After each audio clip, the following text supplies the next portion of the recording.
नमस्कार, the daily show में आपका स्वागत है। मैं हूं आपका मित्र साथी हमदर्द मुकेश कुमार।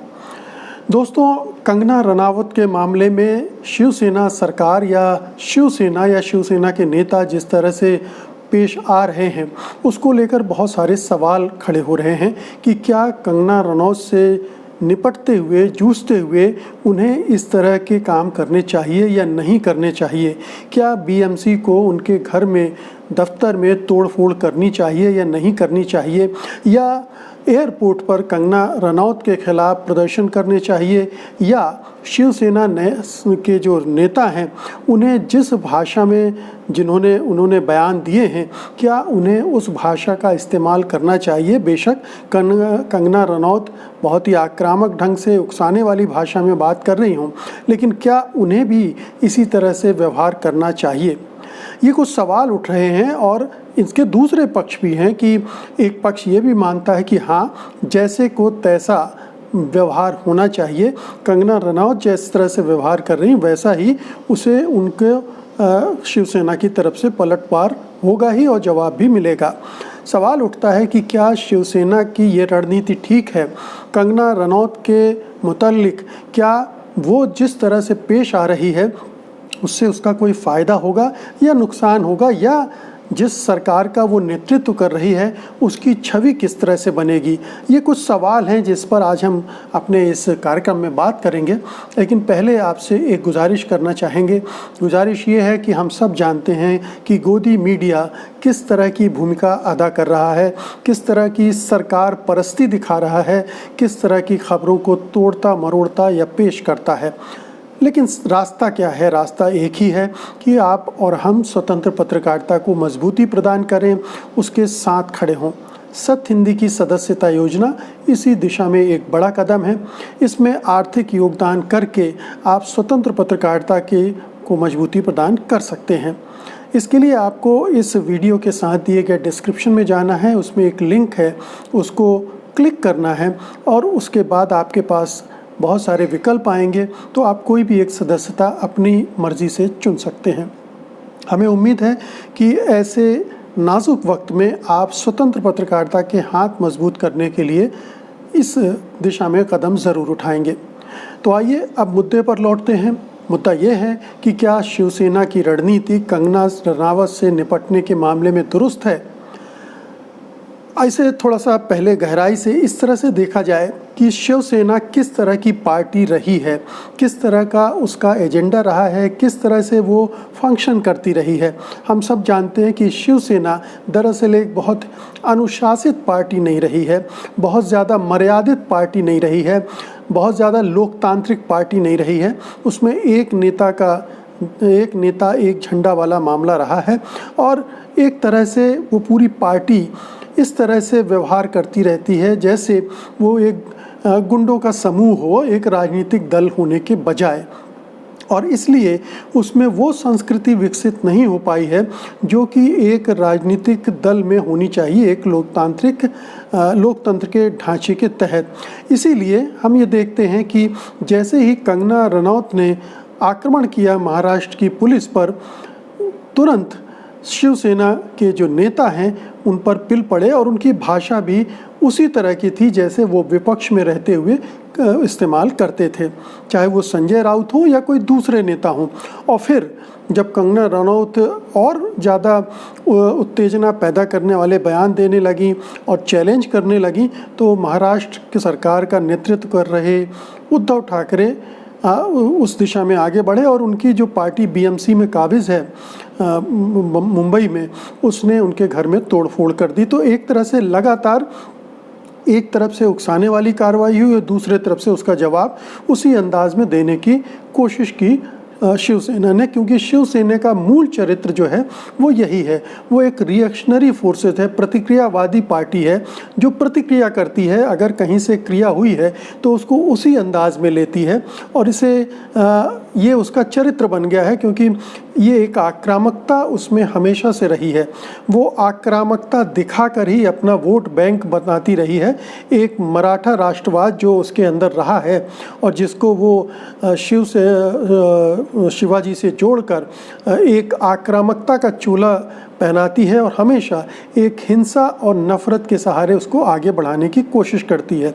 लेकिन चक्कर ये हुआ है कि अब वो सत्ता में है, और जो सत्ता में जब कोई पार्टी होती है तो उससे दूसरे तरह की व्यवहार की वो अपेक्षा लोग करते हैं, क्योंकि सत्ता में रहने के समय आपको ज़्यादा जिम्मेदार बनना पड़ता है और ज़्यादा उदार बनना पड़ता है।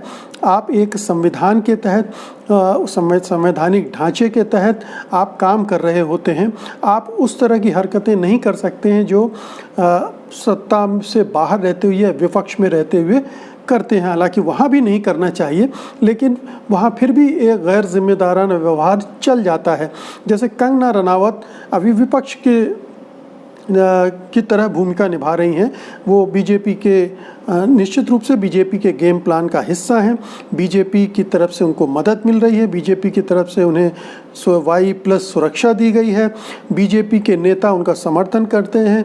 देवेंद्र फडणवीस उनके समर्थन में आए हैं, बबीता फोगाट उनके समर्थन में बयान दे रही हैं, और कुल मिलाकर बीजेपी IT सेल उनके इस अभियान के को जितना ज़्यादा हो सकता आगे बढ़ा रहा है। तो बीजेपी का पूरा संगठन, आइडियोलॉजी, और आप कंगना रनौत की भाषा भी देखें तो वो बीजेपी की भाषा है, मुद्दे देखें तो वो बीजेपी की मुद्दा है। उसमें अयोध्या आ रहा है, कश्मीरियों का दर्द आ रहा है, और आप देखिए कि जो तू तड़ाक की भाषा उन्होंने अपनाई है, तूने ये कर दिया तो तेरा ये हो जाएगा, वगैरह वगैरह, सीधे सीधे उद्धव ठाकरे को, मुख्यमंत्री जो महाराष्ट्र के हैं, उनको संबोधित करते हुए वो इस लहजे में बात कर रही हैं, जो कि कतई शोभनीय नहीं कहा जा सकता, असभ्य और अभद्र ही उसे माना जाएगा। तो कंगना रनौत इस तरह की भाषा का इस्तेमाल कर रही। दरअसल उनकी जो शख्सियत है वो इसी तरह से बनी हुई है। वो इसी तरह के विवाद भी खड़े करती रही हैं, इसी तरह के हमले भी करती रही हैं। अपने साथी कलाकारों के बारे में भी उनकी टिप्पणियां इसी तरह की रही हैं।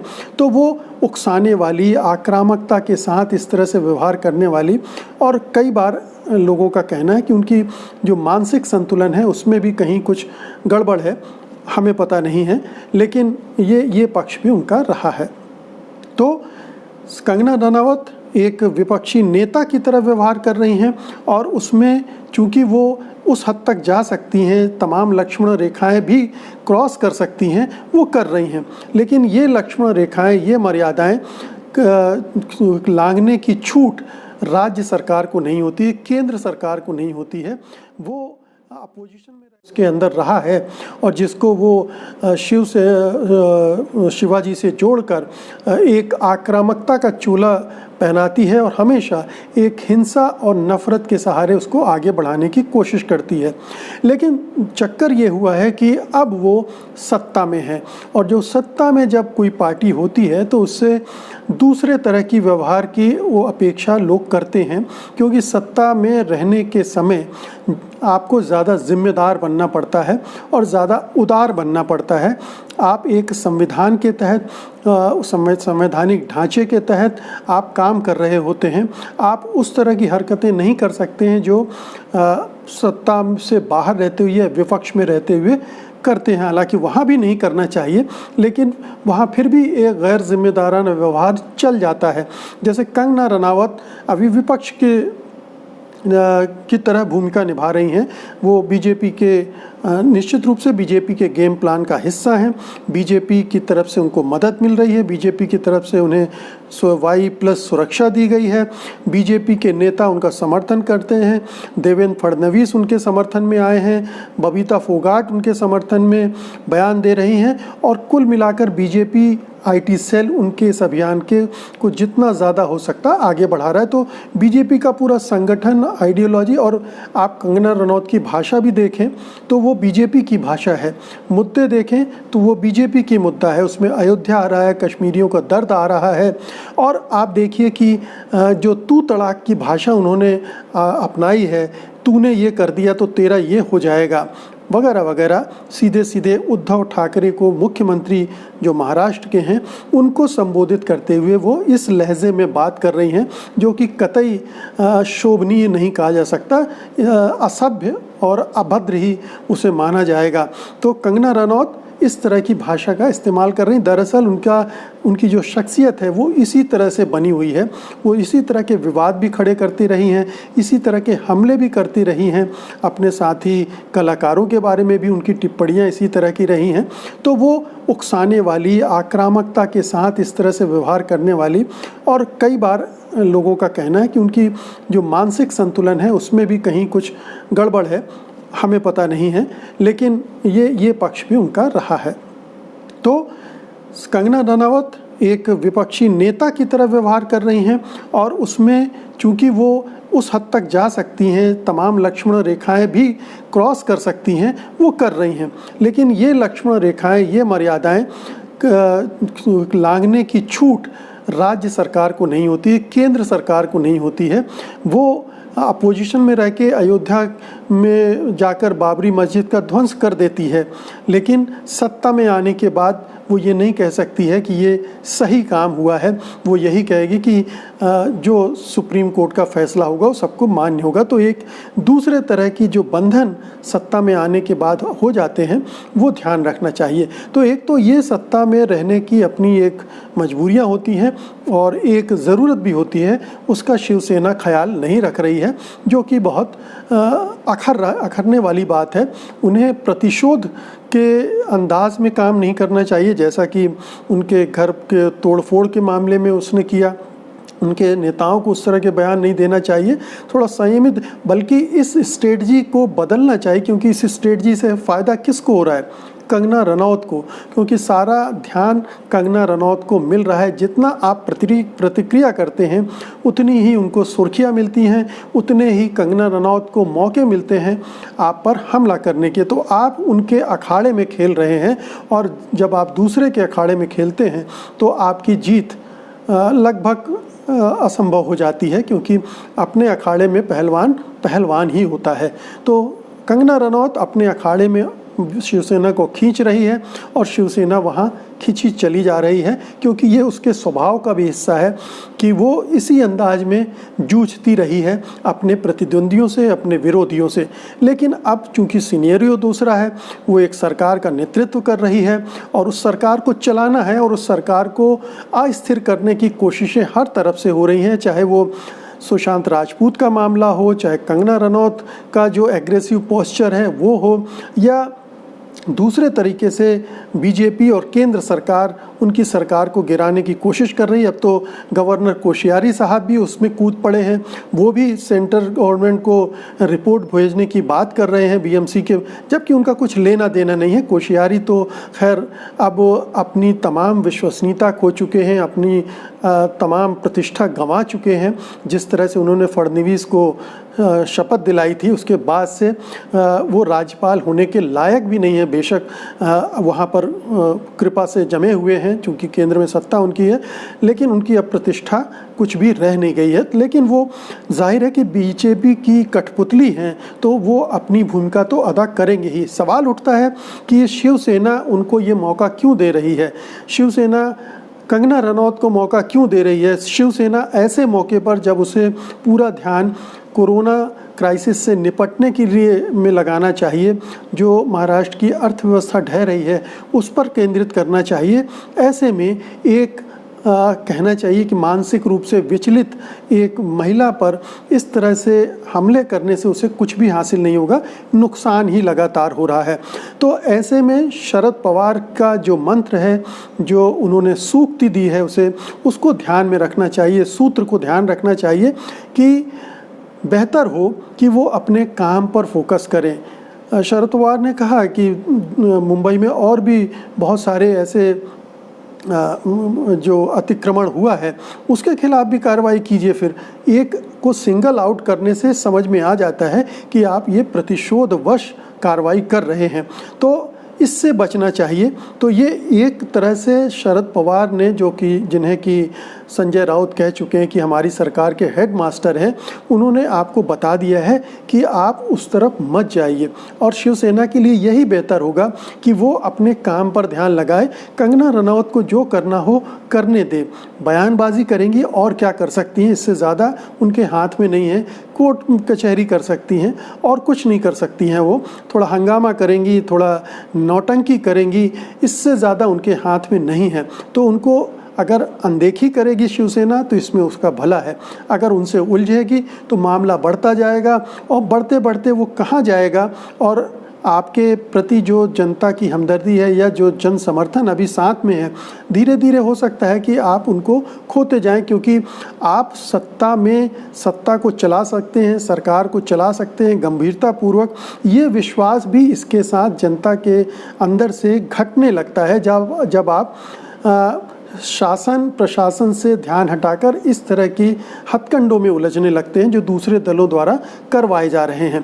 तो आपको अपनी सरकार पर, अपने सरकार के कामकाज पर ध्यान केंद्रित करना चाहिए, ना कि एक महिला पर जो कि पूरे तयशुदा एजेंडे के साथ मुंबई पहुंची हैं और उनका एक कार्यक्रम है और उसके पीछे पूरी एक पॉलिटिकल पार्टी है, पॉलिटिकल फोर्स है, केंद्र सरकार है। तो ये पूरा जो बड़ी पिक्चर है ये शिवसेना को देखना चाहिए और उसके हिसाब से काम करना चाहिए। उद्धव ठाकरे अभी तक चुप रहे हैं, ये अच्छी बात है। उद्धव ठाकरे ने अपने आप को इसमें उलझाया नहीं है, ये सही बात है। दूसरी बात ये कि जो बहुत सारे लोग इस जो तू मैं हो रही है या जो जंग चल रही है इसको इस तरह से लेते हैं मानो टिट फॉर टैट हो रहा हो, जैसे को तैसा मिल रहा हो।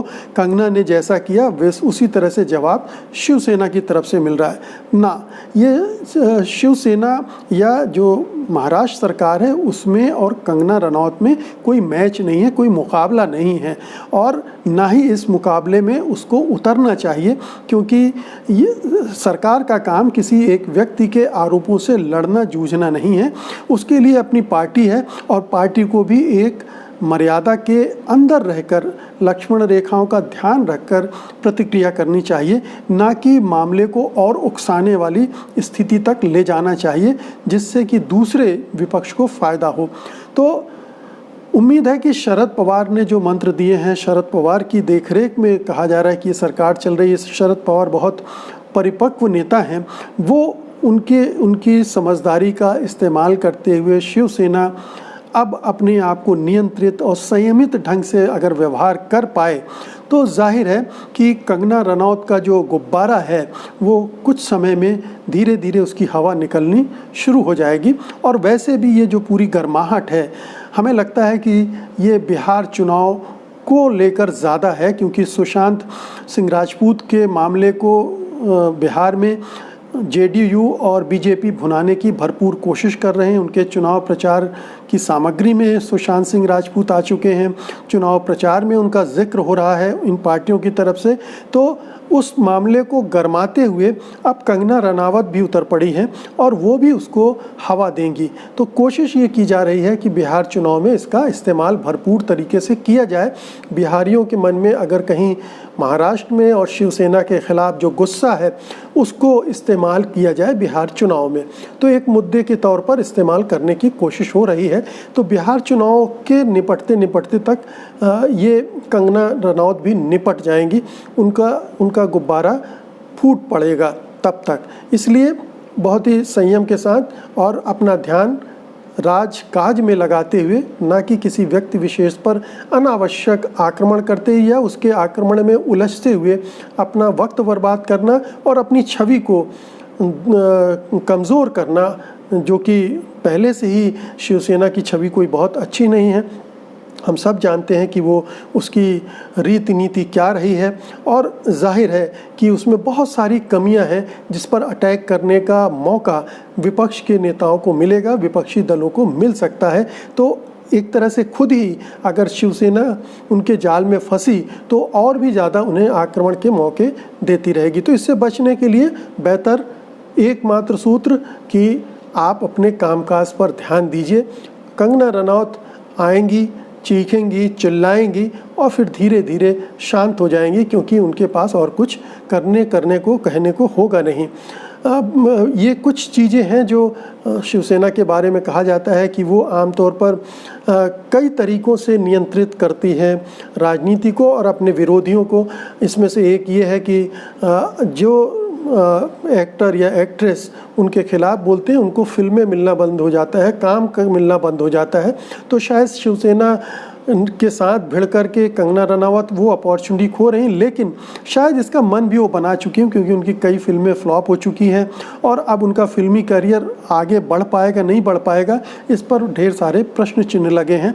तो अगली पारी शायद वो राजनीति की ही खेलना चाहती हैं और इसीलिए खुलकर राजनीति में उतर भी पड़ी हैं। बेशक वो नहीं कह रही हैं कि मैं भारतीय जनता पार्टी में शामिल हो गई हूँ, लेकिन मोदी की तारीफ़ करती रही हैं, बीजेपी की तारीफ़ करती रही हैं और तमाम तरह के उनके पक्ष में बयान देती रही हैं। तो उनकी राजनीति भले ही खुली ना हो, लेकिन स्पष्ट ज़रूर है, लोगों को समझ में आ रहा है। कोई इतने मूर्ख नहीं इस देश के लोग कि जो कंगना रनावत कर रही हैं उसके पीछे के मंतव्य को वो न पढ़ सकें। तो धीरे धीरे कंगना रनावत भी एक्सपोज हो रही हैं।